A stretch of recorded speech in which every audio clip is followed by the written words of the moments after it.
Save the Semantics, episode 331. It is July 21st, 2025. My name is Myro. This is the podcast where I ramble on for a bit about some shit. Recording this on a Monday afternoon / evening. It's been nice. It's been a nice little weekend. I'll talk about what I've been up to. And I'm excited to talk about it because there's there's a lot to get into. Some thoughts on some items that I picked up. I mean, it shouldn't really be all that surprising because I've been sort of hinting at it for quite some time. But anyways, this outside of that, yeah, I guess Summer League wrapped up yesterday. I didn't watch the game because I just did not. I mean, it was the Kings and the Hornets. I mean, maybe the two fan bases were excited to see their teams in that position, which is good for them. I kind of stopped watching Summer League for up until kind of like the last, basically like the last like Warriors game, I think, which was against the Raptors or something like that. That was the last one that I watched. But yeah, outside of that, I mean, it was good to watch some basketball. It was good to watch, this will be kind of the last little remnants of that until we get into, into the regular season. But I think it's good. I think it's good that we got a little sprinkle of it and then, yeah, take a little break, which I think is needed. I think it's good to take a break from that because I tend to, and I have gotten kind of consumed by it more recently, and just considering like how the season sort of went, with both just like the Warriors kind of ups and downs and ups coming back with like the Jimmy trade and everything like that, leading into the playoffs, which have been some of the most exciting that we've seen in quite some time. So it's good to get a little break, take a little time off and then kind of regroup. My disappointment still kind of stands with, the Warriors not really doing anything, but I also understand that there just might not be anything for them to do, right? The fact that they haven't even signed someone like Al Horford is kind of a bit of a telltale sign that that they've just don't have the confidence in that, or Horford is looking to retire, which it's fine, like he's almost 40 and so we could use size, but also I'm okay with looking elsewhere as well for whatever there is that may be available. And who knows, maybe some of the younger players may provide some help there, but that will remain to be seen. So yeah, kind of a interesting weekend where I've talked about it in length about what how long it would take for me to pick up a Switch 2 and what would sort of convince me to get it. And yeah, on Friday I decided I initially went to my gym and it was closed for some reason, and I was like, that's just they had some kind of like powerlifting tournament going on, which was okay.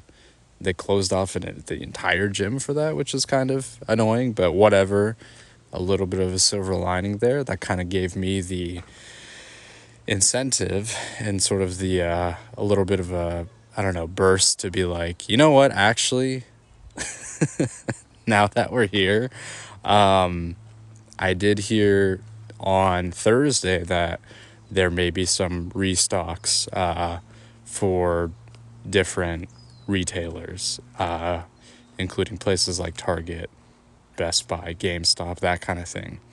And I'm like, you know what, let's just go check it out, because I also had to go stop by and get some other items too. I had to buy some like light bulbs, and there's like a Home Depot that's kind of nearby that area too. So I went towards Best Buy and they had plenty of stock. They had plenty of stock. I was surprised that it hadn't, like, you know, maybe just word of mouth hadn't spread yet. But yeah, they had plenty of stock of both the the Mario Kart bundle and then just like the regular Switch by itself. I I sound like a sucker, you know what I mean? I sound like a sucker for caving in a way. But I got I ended up getting the bundle, and I feel okay with that. I think that I I was eventually gonna get it anyway. Like, it was kind of inevitable that I was gonna pick it up. But I was sort of the one thing that I was kind of on the fence for about was whether, what kind of games that I would be getting with it. You know what I mean?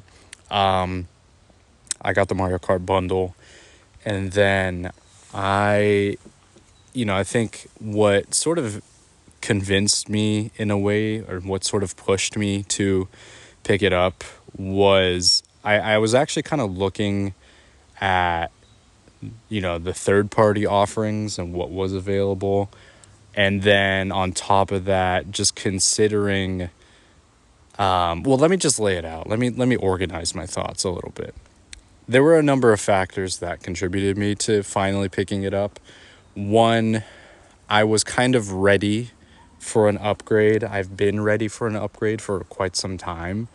I love my original Switch. I do, but I have one of the things that sort of gave me a lot of just kind of grief was the fact that I've had to, like, replace my Joy-Cons so many times, and I've talked about this in the past, right? So, like, the original Joy-Con hardware and just the overall hardware was starting to kind of, like, I could manage it absolutely. Like, it still works fine, but I was like, man, I've waited for quite some time, and I've been wanting to get something to upgrade. Like, I was considering like an OLED too at some point. But that just kind of was like, I feel that I've been patient enough, and I think that I can kind of make this work. So that was like one thing, was just like just a general hardware upgrade. The other thing was the performance enhancements of various games, including games that I haven't played yet, including like Kirby, some of the Kirby games, Link's Awakening, and there's also this game Fantasy Life, which I've considered picking up as well. I don't know how high on my list that is, but I've heard that, like, it runs really smoothly on Switch too, and like the upgrade for it is also like not super expensive from the base price as well. So there's various games, and then also including like the games that I already have, which I was kind of like hoping for like a performance boost. And I tried out some games, which I'll get into, that has kind of been like a huge upgrade and has kind of made me want to revisit some of those other games as well.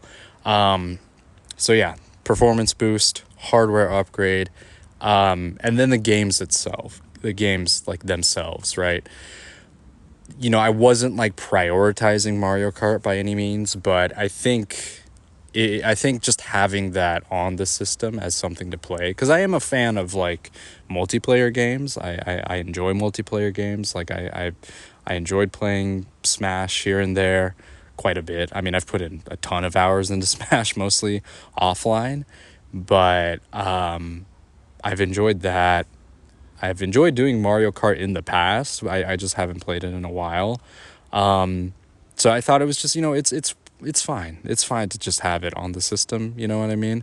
And if like the bundle is available, like, why not just get that one? And yeah, I did. And I've been enjoying it. I think the huge thing for that is like the music is incredible. That's like super fun to listen to while I'm driving across. Like, I knew what to expect going into the game, because I'd been like watching reviews and listening to reviews and that kind of thing. So I knew what to expect, but it's still really fun. It's still really fun. And I think it's something where it's like I could do like a couple races here and there every day or so, or every couple of days, you know. And I think that's kind of what that game is for. Like that game sort of works as sort of a long title where, you know, I can just kind of hop in and out whenever I want, whenever I'm just kind of, you know, wanting to do kind of a race or do a little free roam kind of action. You know, I understand that it's not super, you know, it's not super in depth, but it's very, very casual. And I think if I want something along those lines of just, you know, I'm just cruising around the map, and just, I don't know, it's there's not really a ton of mechanics to engage with, but if you just want to chill out and listen to the music, perfect. It's perfect for that. So I can kind of utilize that in that sort of way, and just have a chill kind of gaming experience with no frills or no, just kind of low expectations, right? So Mario Kart, yeah, it's fun. It is fun. It's Mario Kart. I don't know what else to really add to that. And yeah, I could see it being, if you know, I mean, most of the time I'm playing online multiplayer, but if I ever have the chance to like do, like, you know, like couch co-op, or not couch co-op, but like, you know, couch play, that might be something that's available. Um, Donkey Kong Bonanza. That's kind of a big one for me. I haven't picked it up yet, but I'll definitely get it sometime in the near future. Just hearing kind of the reviews for that game has been pretty convincing for me. As someone who thoroughly enjoyed Super Mario Odyssey and has been kind of craving that type of 3D platformer, and I just don't know if there's really anything else that's kind of available that kind of fits into that.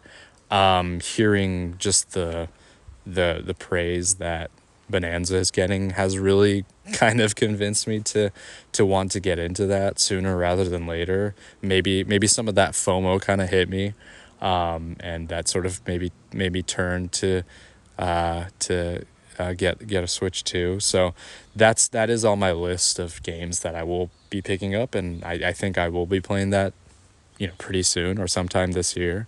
But yeah, it sounds great. It sounds super fun, and yeah, just hearing people just get lost hours and hours into it is kind of my jam. And right now is kind of the perfect time for that when I have a little bit more time available. So yeah, that's kind of been a big factor in me. You know, just kind of the premier sort of Nintendo title, I think is it seems to be this Donkey Kong game. And that kind of makes me excited for what else is going to be kind of popping up later. I mean, there's still Metroid coming out. I still need to play Metroid as well. So I have just like a whole slew of games that I have on my docket that are getting, you know, enhancements and that kind of thing.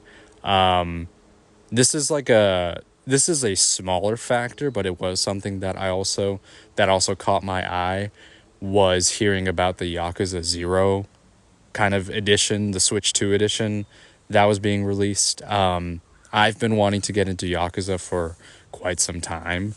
They did release Yakuza Kiwami, I think, earlier. It was either earlier this year or last year. I think it was last fall when it came out, which was the original, is like a remake of the original Yakuza game. But everybody has recommended that Zero is kind of should be where, you know, the player should first start off. So hearing that game is now available for Switch 2, that's kind of big, and I really want to try Zero out. So that's on my list. That's definitely on my list.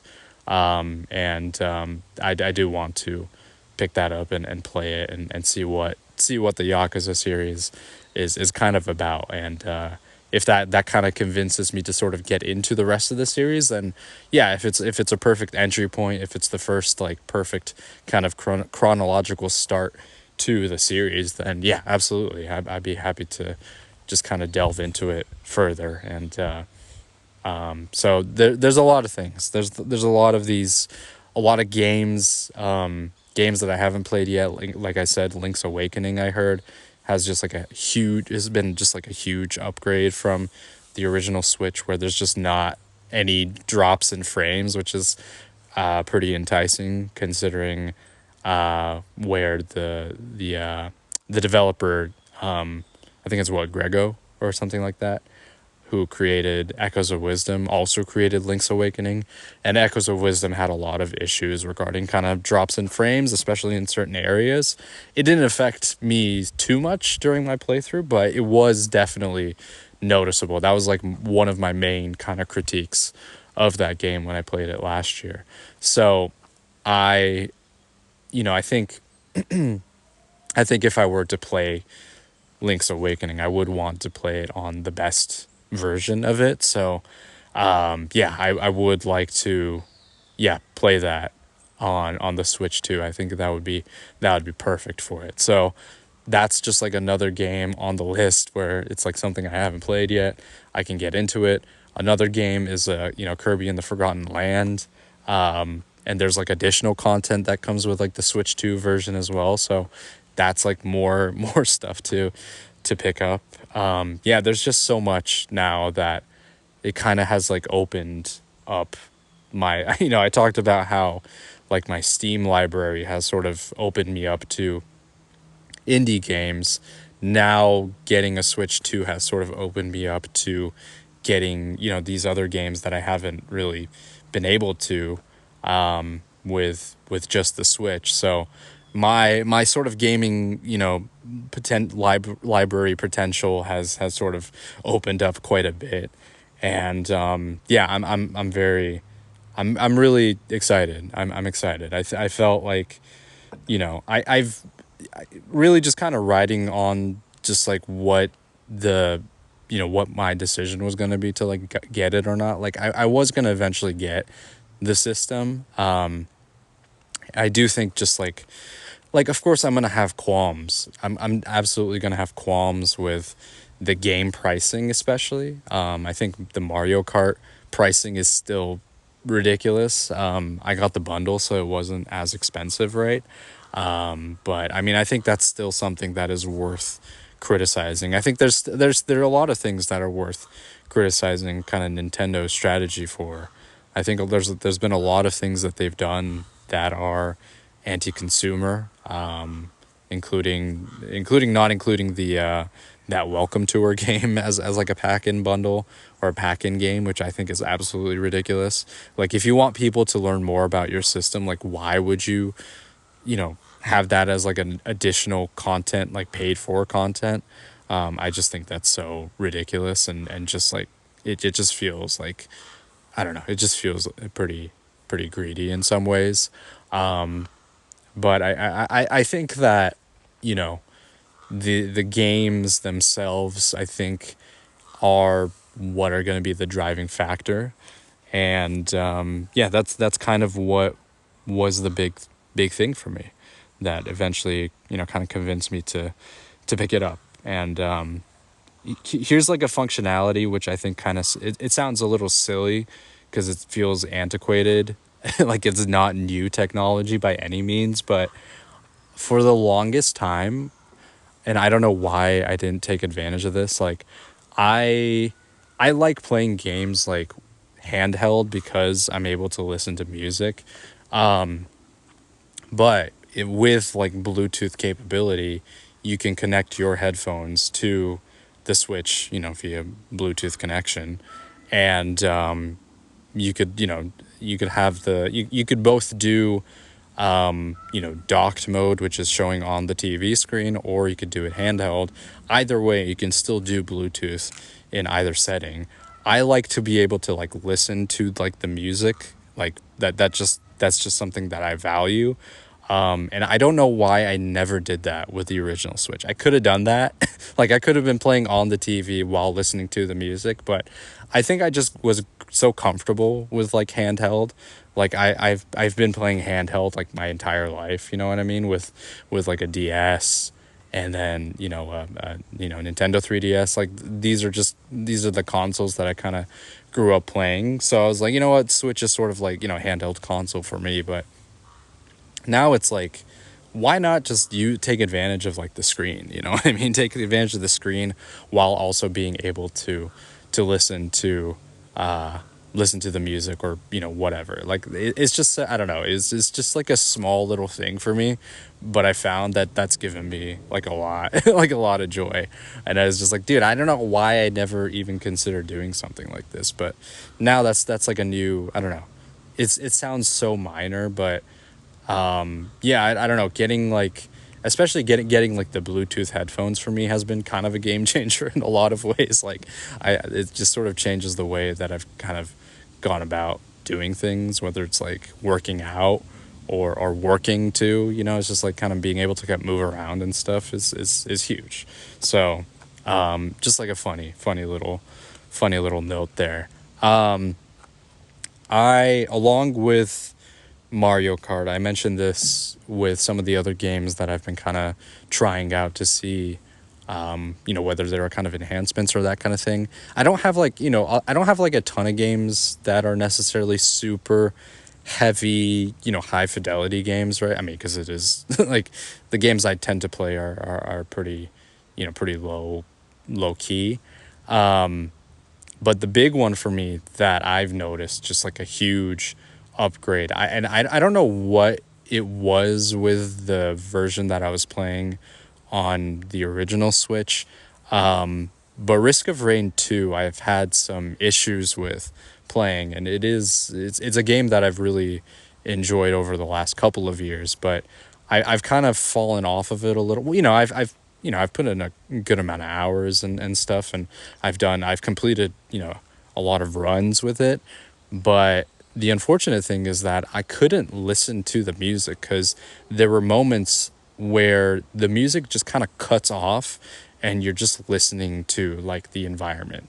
The music is like a huge contributor to what makes the game super enjoyable. Like the shooting and the gameplay is really fun, but listening to like this like high octane kind of electronic music is sort of what adds to the environment, to the atmosphere of playing this game. And for some reason, yeah, with like my when I was playing it on the Switch, I don't know what happened. It happened with like some kind of update with the DLC, and that sort of, I have no idea what happened, but it cut off the music. And yeah, that kind of sucked. And I was like, dang, I can't really like, I would rather listen to this music and play along with it. But it just doesn't, that just kind of takes it away from me. So I sort of put it off to the side a little bit. And it also, this is something you definitely notice when you get like into further, if you get further along in a run and more enemies start to pop up on the screen, that's when the game just just crawls to a halt. Like it just goes incredibly, it just slows down so much. You're just running around and all of these enemies are just becoming like pixelated and stuff. It just gets a little, it just, the original Switch can't handle that. Now when I've played, I've done maybe a couple runs on Switch 2, it runs perfectly. It runs super smoothly. The music is back, which is huge. I've tried to kind of test out going deeper into, you know, levels where there's more like enemies and stuff, and there has been no issue. There's been like no noticeable slowdowns or anything like that. So I've been able to play that super well. And it just runs super smoothly on the Switch 2, and that's like a huge. That's been kind of huge. Just seeing that, I'm like, dang, dude.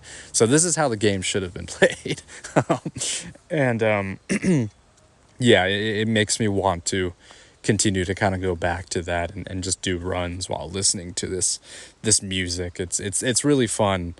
Just like it reminds me when the first time I started playing the game and I was listening to the music and I was just running around, just like gunning down all of these like alien creatures and stuff. It's so fun, and yeah, kind of gives me it kind of feels like it's been given a second life in a way. Now I feel kind of inclined and want to do more runs, when when the time permits. So yeah, that has been kind of the big, that has been sort of like the big indicator of the Switch 2's capabilities, right? Like I haven't even like tested it on Breath of the Wild or Tears of the Kingdom, which I will eventually. Maybe I'll try that out tonight and see how those go. But yeah, that the Risk of Rain 2 upgrade is real, and I'm happy that it just I'm happy that I'm able to listen to the music. It's really kind of the main thing.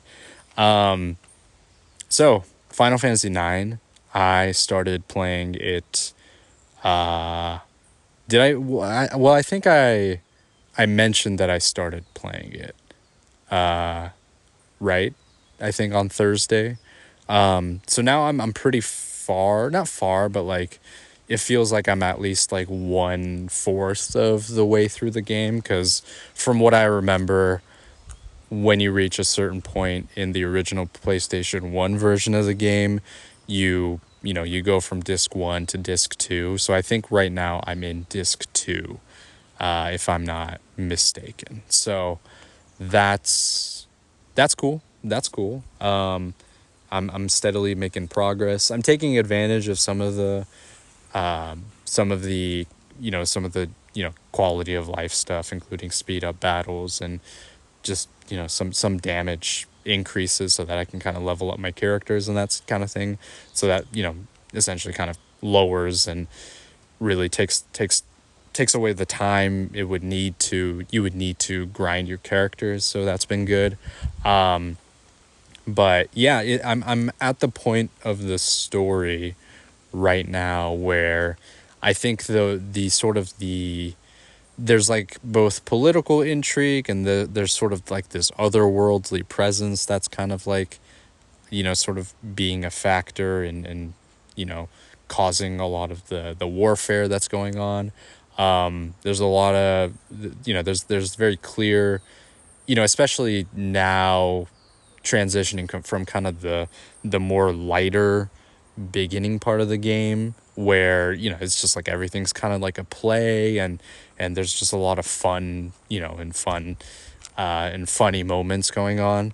And well, there are still a lot of funny moments, that are happening throughout the story, and just little quips here and there.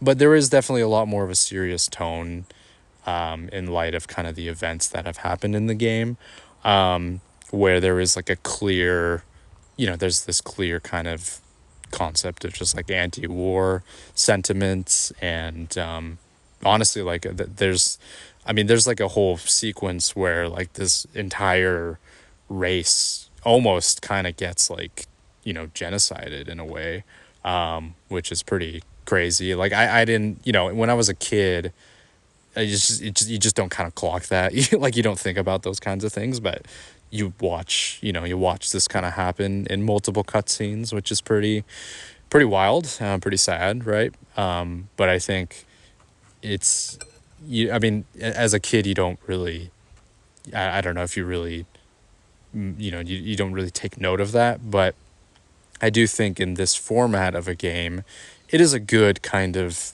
I don't want to say good, but it is a way to kind of message to maybe a younger player about just what can happen. You know what I mean? What kind of atrocities can happen amongst people and amongst nations, and sort of what leads to this point.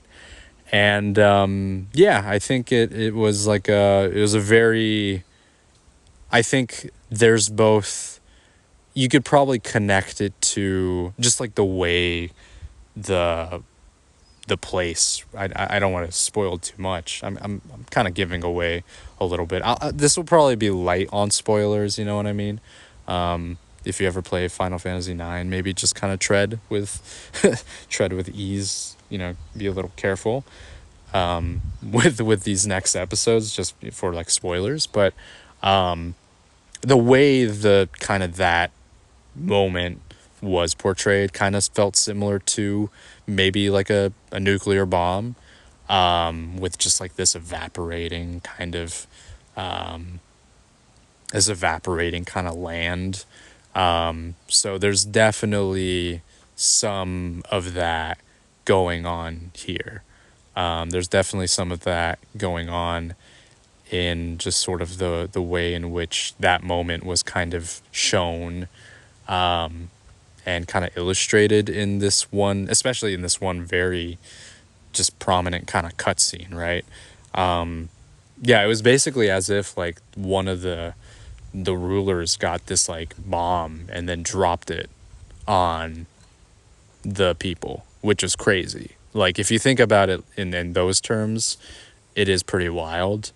I don't know, and I think this is kind of maybe where I'll get into some of the criticism now that I'm able to kind of discern it and look at it with a bit more, from my current perspective. While I think that event was given, some weight in terms of kind of the visuals and some of the storytelling, I do feel like it just wasn't like I don't know if they're gonna revisit that. Is sort of my, not concern, but sort of my qualm, I think, is like how much how much attention is this going to be given? Because this feels like a very significant moment in the game. But when I'm like looking back on the rest of the story, just remembering my time playing it, I don't think like this feels like a chapter as opposed to kind of this like overarching theme, like playing a role in the overarching theme of the story. Because like the characters themselves don't really acknowledge it like this is like like this is an incredibly serious moment, you know what I mean? Especially the character of Freya, who I think plays a pretty pivotal role, especially in that kind of chapter, as I would call it. And yeah, I don't know. I think, and then kind of the focus sort of shifts from that to saving a character, saving. I'm just gonna say the characters. I did just I, I mean, it's gonna be some spoilers here, but you have to kind of go back to saving the character Garnet or Dagger, however you want to refer to her, and yeah, once that kind of moment, once like this genocide happens, like it transitions to now like saving the princess, and that's kind of like the focal point. And like the characters themselves, including Freya, kind of like shift like this sort of, shift their kind of approach where she's like teaming up with the captain of the army that like kind of helped perpetuate the genocide, which was like that was a really quick kind of character arc there. So there's this character, she's like the general, Beatrix, and she was kind of, she's like, it was a very quick turn of character where she was clearly your enemy and you're sort of meant to really dislike her, because she led just like an assault on this kind of group of people and then also helped perpetuate like a genocide. And now she sort of like turns, she sort of changes her character. Now she's like a part, like she's sort of helping your party out, which I felt was not very, I don't know, it just wasn't very convincing. It just didn't feel earned in a lot of ways. And I get it, there's gonna be certain things that you're not going to be able to convey. I mean, with video games and stuff, it's, you're not going to be able to like convey everything. There's both hardware, software limitations with like the PlayStation 1, and storytelling limitations. Like you can only sort of give and portray so much, right? So, but it just didn't feel like it was like earned, and it kind of, I don't want to say, not, didn't like miss the mark, but it just didn't feel as earned as as I thought it would. And kind of in that same vein, they were playing the Roses of May song, which I was kind of surprised that this was where that song like originally, this is sort of like the first instance and first appearance of that song. It's kind of like, in a way, Beatrix's theme, which is interesting. And I'm kind of like, I don't feel like she really deserves the theme. I don't know. Maybe I can get a little bit of, I don't know. Maybe there's some clarity I can find elsewhere, but it just doesn't feel like you're supposed to kind of empathize with this character a little bit, and it's like I don't feel any empathy for her at all. Like she had complete she had complete sort of will to not do the things that she did, and so it's like now she's like, it's like, oh, there's like, oh, now the princess is at harm. Now that makes me want to, go against my kingdom and my queen. Like it just doesn't, it doesn't really work for me. And then and like her theme, the Roses of Maze, is like a beautiful piano piece, but it just like, I just don't associate that song with her character, and in that moment it just doesn't really work for me. So that's like one thing that I've kind of, one of the things that I've sort of noted, and kind of I guess maybe I can a little bit more, freely criticize, and because I can kind of see the, maybe some of the issues with that, thematic storytelling, because it's like you have a character who you are meant to dislike heavily because she kept beating you. She was responsible for the death of all of these people, and now it's like you can trust her because she cares for one of your party members. It's just, yeah, it just didn't really, it just wasn't enough for me. It just didn't do it for me, which I thought was like, I don't know, maybe it just was and again, this is another thing that I think was lost in translation when I originally played the game. Like I don't remember these kind of details. I remember Roses of May. I remember it being like a beautiful theme, but I don't remember it necessarily being associated with Beatrix and her moment of trying to, like, her sort of redemption arc, which I don't think is earned. So I I think it's I don't know, maybe later down the line there's going to be more to it. Maybe she has like a bit more, maybe she has a bit more of like an arc further down the game. But yeah, just I think at this point it just did not feel deserving. So that's kind of one of my complaints, one of my sort of criticisms, that I have. It kind of in that moment. The rest of the game I think has been just like really, just like a really fun adventure game. As I sort of mentioned, sort of that sort of feeling of adventure and discovery continues through from the beginning of the game. But I do think that when you get to the kind of this more, when we have gotten to this sort of